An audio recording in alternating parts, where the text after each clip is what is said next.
ពេលរដូវក្តៅថ្ងៃត្រង់ស្ងប់ខ្យល់នៅកណ្ដាលវាលមានកម្ដៅក្តៅខ្លាំងណាស់ប៉ុន្តែដើមឈើក៏ស្ថិតនៅទ្រាំទ្រទទួលកម្ដៅថ្ងៃយ៉ាងគួរឲ្យសរសើរមើលចុះមើលដើមឈើដែលឲ្យម្លប់ដ៏ត្រជាក់ដល់មនុស្សនិងសត្វ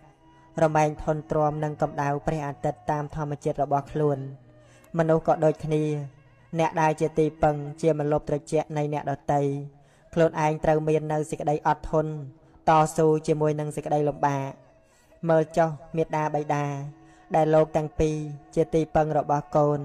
តើលោកព្រមលំបាកយ៉ាងណាខ្លះព្រះធម៌ដែលសម្រេចបានមកពីការព្យាយាមដ៏ខ្លាំងក្លារមែងជាម្លប់របស់ចិត្ត